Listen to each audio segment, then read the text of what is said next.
let me start with what the Republicans should be doing. They should be Sure. talking about the growth in government, about the growth in spending, wasteful Washington spending. You know, the Democrats had to pull out that bridge that Sure. Chuck Schumer wanted to promote, the tunnel that Nancy Pelosi was trying to build, because the public was saying, enough already. We've been through this in the 1990s and the 2000s.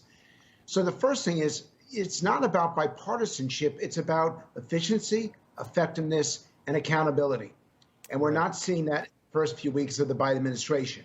Second is that the public really does. The majority of the public really does want to see things happen, but they don't want to see what Joe Biden is asking for. They simply want the government to work, and they want the government to listen. And when Joe Biden referred to the governor of Texas and the people of Texas as Neanderthals for the decision to get rid of their masks, that's the beginning of what they don't want.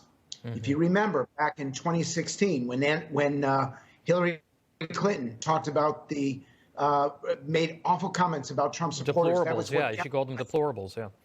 Exactly. Well, that's exactly what Joe Biden just did by calling them Neanderthals. And if the Democrats want to keep their Congress and keep the majority, they're not going to be insulting Republicans that way.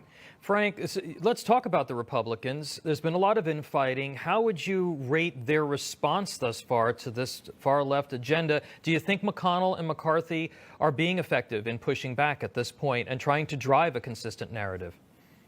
That's my issue. Instead of talking about bipartisanship, they should be talking about government waste, government fraud, government abuse, making Washington even bigger. At a time like this, there are people who are struggling. Make no mistake, and I say this to every viewer listening right now, there are people who are really suffering out there. Restaurants and retail are really being destroyed.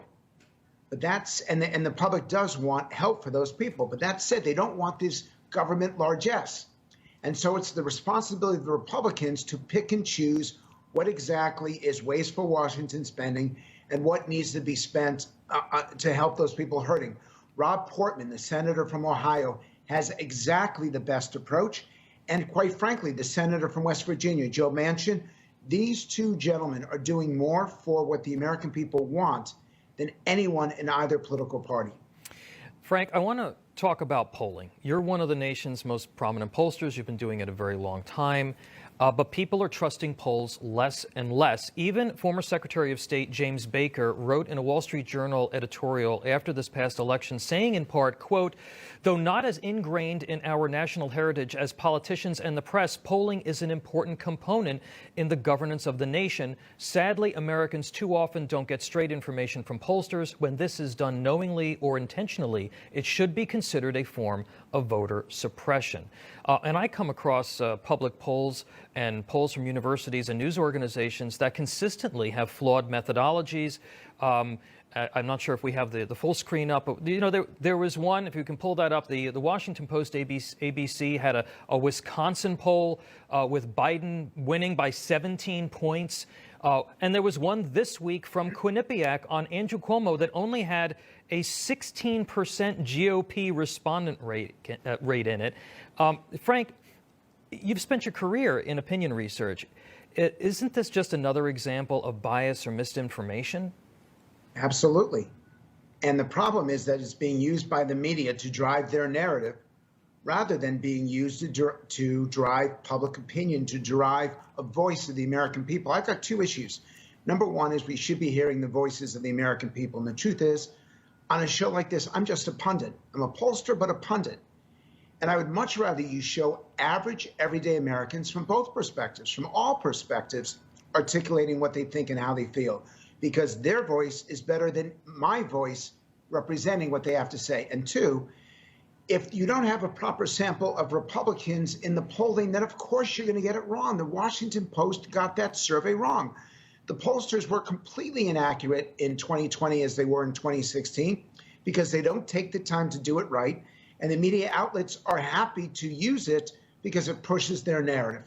So you're correct. And for every viewer, be skeptical, ask questions about how the poll was done. Still, listen to what they learned. Listen to what the poll shows.